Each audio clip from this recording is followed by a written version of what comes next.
मेरा नाम मोहिनी है। हमारे नाना जी का बहुत बड़ा घर था जिसमें हम सब एक साथ रहते थे। हमारे दादाजी मेरी मम्मी को पसंद नहीं करते थे। मेरे पापा ने लव मैरिज किया था, इसलिए हम अपने नाना के घर पर ही रहते थे। यहाँ पर मेरे पापा और मेरे एक मामा रहते थे। मेरी मम्मी को हार्ट अटैक के कारण मर गई थी।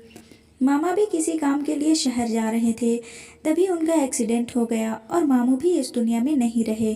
घर में मैं और मामी के बच्चे और नाना जी, हम सब रहते थे। नाना जी अब मेरे पापा को ही अपना बेटा जैसा मानते थे, लेकिन इस घर में नाना का ही हुक्म चलता था। हर चीज़ बहुत ज़्यादा आती थी क्योंकि हमारे घर में काफ़ी लोग थे। और एक नौकरानी थी जो बहुत ज़्यादा खूबसूरत थी। उसका नाम मालती था। वो कहती थी कि मेरा असली नाम संगीता है, इसलिए संगीता मुझे अच्छा नहीं लगता था, इसलिए मैंने अपना नाम बदल कर मालती रख लिया। जैसे खूबसूरत लड़की का नाम मालती ही होना चाहिए था। वह थी तो एक नौकरानी, लेकिन तेवर महारानी के जैसे थे। मालती बहुत ज़्यादा बिगड़ी हुई लड़की थी और इसके पीछे मेरे नाना जी का हाथ था। वो मेरे नाना जी की चहेती थी। मेरे नाना का सारा काम वही करती थी। मेरे नाना बिस्तर से उठ भी नहीं पाते थे। वो इतने ज़्यादा कमज़ोर थे, तो उन्हें दवाई देना, खाना खिलाना, उनके कमरे की साफ़ सफाई करना और जब वो अकेले हों तो उनके पास बैठकर बातें करना, ये सारे काम वही करती थी। मेरे पापा कहते थे कि तुम लोगों का क्या फ़ायदा, इनकी उम्र है, उसमें तुम्हें उनके साथ रहना चाहिए और उनसे बातें करनी चाहिए, इनका ख्याल रखना चाहिए, इनकी खिदमत करनी चाहिए। जब वो कल को इस दुनिया से चले जाएंगे और सारी दौलत शीतल के नाम कर देंगे, तब तुम सब अकल के ठिकाने आएगी। मेरे पापा इस दुनिया में नहीं थे, लेकिन उनके बच्चे थे और मेरा कोई भाई नहीं था, इसलिए पापा को फिक्र सताती थी कि नाना जी की सारी दौलत इन लोगों में बढ़ जाएगी और मेरे पापा को कुछ भी नहीं मिलेगा। और जो मिले बचे कुचे वो पैसे वैसे भी हम दोनों की शादी में लग जाएंगे, इसलिए वो परेशान रहते थे। लेकिन हम नाना के पास बैठे हमें बिल्कुल भी अच्छा नहीं लगता था। नाना जी अजीबोगरीब किस्म की बातें करते थे, किसी को पहचानते तक नहीं थे। ऐसे इंसान के साथ बैठकर क्या करते। मालती उनके पास बैठकर बहुत ज़्यादा खुश होती थी। मालती कमरे में होती तो उनके कमरे से हंसने की आवाज़ें आती। मालती के पास हर वक्त पैसे भी होते थे। एक दिन वो अंदर बैठी थी, मैं भी अंदर चली गई और सामने का मंजर देखकर हैरान हो गई, क्योंकि मेरे नाना जी के हाथ में ढेर सारे पैसे थे और वो पैसे नौकरानी को पकड़ा रहे थे। ये पैसे कम से कम 50,000 तो लग रहे थे।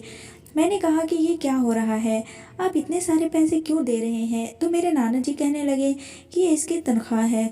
तो मैंने कहा कि मुझे भी पैसे चाहिए। उन्होंने मुझे 1,000 का नोट पकड़ा दिया। मैंने कहा 1,000 में आता ही क्या है, नौकरानी को 50,000 दे रहे हैं, जबकि उसकी तनख्वाह 50,000 नहीं थी और अपनी पोती के लिए 1,000 रुपये। पापा कहते हैं नाना के पास जाकर बैठा करो, लेकिन वो तो हमसे प्यार ही नहीं करते। जब इनके ऐसे हालात हैं तो हम एक वक्त बर्बाद क्यों करें। मैं बाहर आ गई और अपने पापा से टकरा गई। वो मुझसे पूछने लगे कहाँ से बौखलाई हुई आ रही हो और तुम्हारा ध्यान कहाँ है। मैंने उन्हें सारी बात बताई तो वो हैरान रह गए और पूछने लगे ठीक है, तुमने उनको पैसे देते हुए देखा था।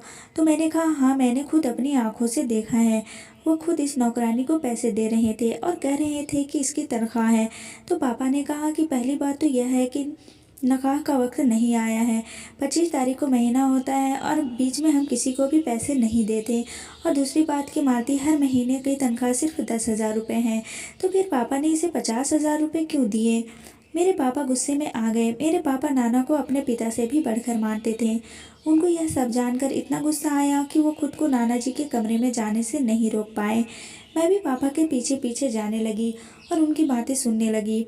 पापा ने सवाल करना शुरू कर दिया तो नाना जी ने कहा कि इस बेचारी के घर में कोई मुसीबत आ गया था, इसकी बेचारी माँ बीमार पड़ी, मैंने इसे पैसे दे दिए। तुम्हारी बेटी तो बड़ी जासूस है, हमारे कमरे में आकर जासूसी करके चली गई और घर में फसाद बनवा दिया। क्या किसी गरीब को कुछ पैसे दे दिए तो क्या हो जाएगा। मैं बिस्तर पर पड़ा हूँ, मरते मरते कोई नेकी कर लूँगा तो तुम लोगों को क्या परेशानी है। तुम लोग क्या चाहते हो कि ये पैसे भी तुम लोगों के मुंह में चले जाएं। तुम लोगों से मुझे कोई फ़ायदा नहीं। जब मुझे ज़रूरत होती है, जब मेरा दिल भारी होता है, जब मुझे किसी बात करनी होती है, तो तुम लोग मेरे पास आकर ना बैठते हो, ना ही तुम्हारे बच्चे। तो फिर मैं क्या करूं।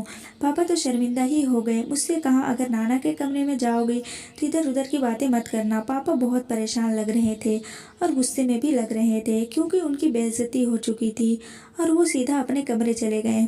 कुछ दिन बाद पापा ने मुझे एक और खबर सुनाई जिसे सुनकर मैं और भी ज़्यादा हैरान रह गई। मेरी छोटी बहन काफ़ी छोटी थी, वह 13 साल की थी और मेरी उम्र 21 साल थी। इसलिए मैं और पापा आपस में बातें करते आ रहे थे।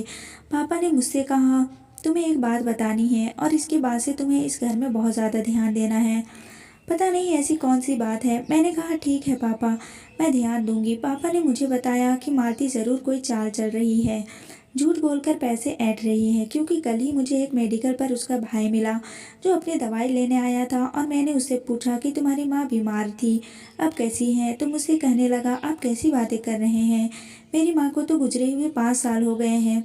यह बात सुनकर मैं हैरान रह गया। इसलिए नाना ने अपनी माँ को बीमारी का झूठ बोलकर पैसे लिए थे, जबकि इसकी माँ तो इस दुनिया में है ही नहीं। पापा ने कहा कि यह लड़की बहुत चालाक है, इसलिए मैं तुम्हें यह सब बता रहा हूँ। तुम इसकी तरफ से एहतियात करना और इसके ऊपर नज़र रखना। एक दिन मेरे कुछ दोस्त मेरे घर आए। हमारे नाना के घर में दौलत की कोई कमी नहीं थी, इसलिए ही शायद मेरे दोस्त मुझसे बातचीत करते थे और मेरे घर आते जाते रहते थे, क्योंकि उन्हें अच्छा खाना मिलता था, अच्छी चीज़ें मिलती थी। वापसी में मैं उनका किराया भी दे दिया करती थी। वह नौकरानी को देखकर कहने लगी, ये कौन है। मैंने कहा कि यह नौकरानी है। तो वो कहने लगी, कैसी बातें करती हो, नौकरानी, और ये इसने जो सूट पहना है वह 16,000 का है। यह सुनकर मैं हैरान हो गई। मैं कहने लगी, वाकई। तो उन्होंने मुझे नेट पर देखकर बताया कि वह सूट 16,000 का है और वह नया नया मार्केट में आया है। बहुत कम लोग हैं जिन्होंने इस सूट को खरीदा है। तुम्हारे घर की नौकरानी ने 16,000 का सूट पहना है और तुम्हें पता भी नहीं है। यह सूट तो तुम्हें पहनना चाहिए था। मुझे तो ये देखकर आग लग गई कि हमारे घर की नौकरानी इतने महंगे महंगे कपड़े पहन कर आ रही है। वह सारे घर में ऐसे फिर रही थी जैसे इस घर की मालकिन है। इसे सिर्फ खाना बनाने का काम ही कहा जाता था। इसे सिर्फ किचन में खाना बनाना ही होता था। वो खाना अच्छा बनाती थी और खाना बनाते ही नाना जी के कमरे में चली जाती थी। एक दिन वो नाना जी के कमरे में ही थी और कमरे में से हंसने की आवाज़ें आ रही थी। मैंने सोचा, मैं भी तो देखूं ऐसी क्या बात है जो इतना हंसा जा रहा है। कहीं नाना प्यार तो नहीं लुटा रहे और ये नौकरानी उठाए जा रही है। मैंने दरवाज़ा खोलने की बहुत कोशिश की। मुझे दस्तक देने की कोई ज़रूरत नहीं थी। यह मेरा अपना घर था और मैं इस घर की मालकिन थी। लेकिन यह देखकर मेरे कदमों तले ज़मीन खिसक गई और मेरी जान निकल गई कि दरवाज़ा तो अंदर से बंद था, दरवाज़ा खुला ही नहीं। और वो हंसने में इतने मसरूफ़ थे कि उसे पता ही नहीं चला कि मैंने दरवाज़ा खोलने की कोशिश की है। मैंने फ़ौरन पापा को कॉल की और ये सब कुछ उन्हें बता दिया। पापा भी हैरान रह गए और कहने लगे कि पता नहीं इस घर में हो क्या रहा है, कहीं कुछ ऐसा तो नहीं हो रहा है इसकी वजह से हम पर मुसीबत आ जाए। नौकरानी दिन ब दिन हम सबके सर पर सवार होती जा रही थी। इसके तौर तरीके, इसकी हरकतें, इसका घर में सर उठाकर फिरने का अंदाज, इसके पास ऐसा कोई रास्ता था जिसके बारे में हमें पता नहीं था। इसने कुछ ऐसा कर लिया था जिससे हमें पता नहीं था। इसे किसी बात का डर नहीं था। अब वो हमारे सामने दंदनाते फिरती थी। अब तो वो हमारी बात भी नहीं मानती थी। एक बार मैं दूध का गिलास पकड़ कर जा रही थी कि मेरे हाथ से गिलास टूट गिर गया और दूध ज़मीन पर गिर गया। मैंने उससे कहा कि यह साफ़ कर दो। वह खाना बना रही थी। उसने मुझसे कहा, यह रहा कपड़ा, लो साफ़ कर दो। भला कौन सी नौकरानी आपको यह कहती हैं कि अपना काम खुद करो, जबकि आपने उसको काम पर रखा हो और आप उसे पैसे भी दे रहे हैं। मुझे गुस्सा आ गया। मेरी नौकरानी से लड़ाई हो गई। मैंने कहा, नौकर हो तो नौकर ही बनकर रहो। मैंने तुमसे काम करने को कहा है, तुम मुझे बातें सुना रही हो। उठाओ कपड़ा और ये सारी गंदगी साफ़ करो। तो कहने लगी, मैं खाना बना रही हूँ, मुझे खाना बनाना है। जो गलती खुद की है उसे खुद साफ़ करो। उसने मेरे साथ बहस कर ली और उसने वह साफ़ ही नहीं किया। फिर बाहर से चपरासी अंदर आए।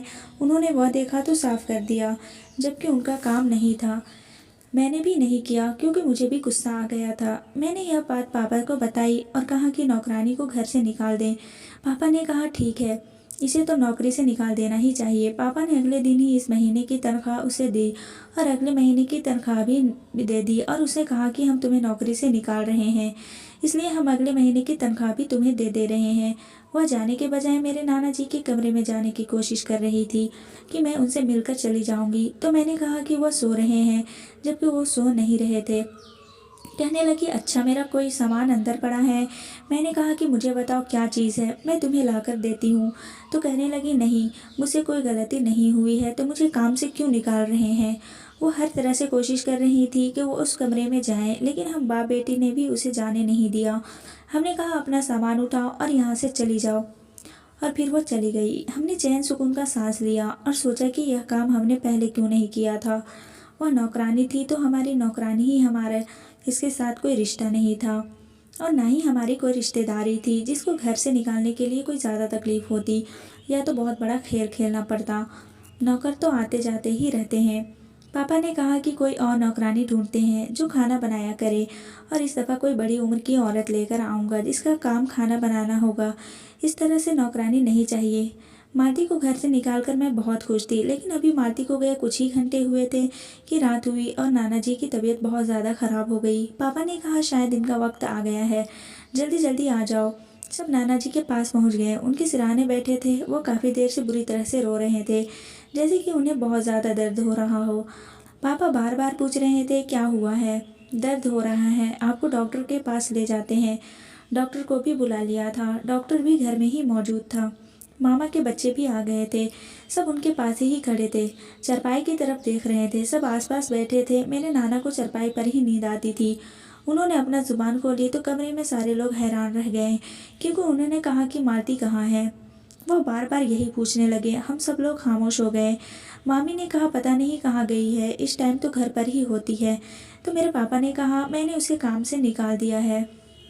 इतना ही कहना था कि मेरे नाना जी ने मेरे पापा की कलाई को जोर से पकड़ा और कहा कि किससे पूछकर तुमने उसको काम से निकाला है। हम सब लोग हैरान हो गए। इसको बुलाने से आपका क्या मतलब है? आपको कोई मसला है तो हमें बताइए, डॉक्टर वहाँ पर खड़ा है। तो वह कहने लगे कि नहीं, मुझे मालती की ज़रूरत है। यह सुनकर सबने अपने कानों पर हाथ लगा लिया।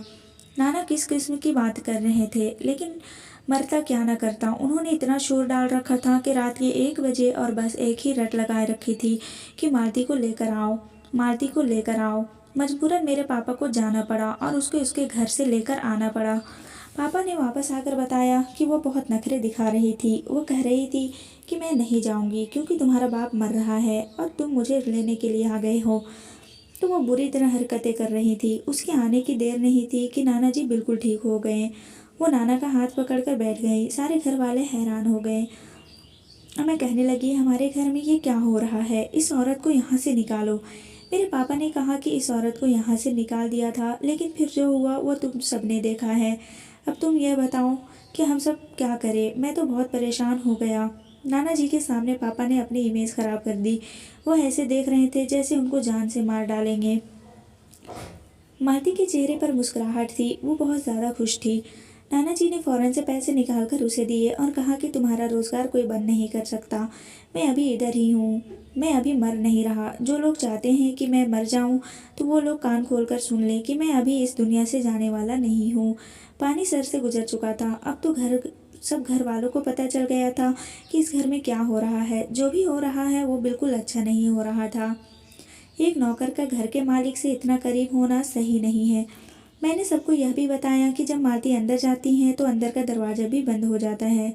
सबने अपने कानों पर हाथ रख लिए और मामी ने कहा कि मुझे ऐसा लगता है मरने से पहले हमें शर्मिंदा करवा कर ही जाएगा। दरवाज़ा बंद करने का क्या मकसद है?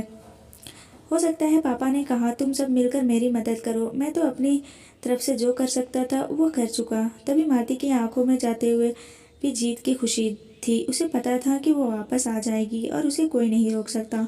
लेकिन अब मामला मैंने अपने हाथ में लेने का सोच लिया। मैंने कहा मैं देखूंगी कमरे में होता क्या है।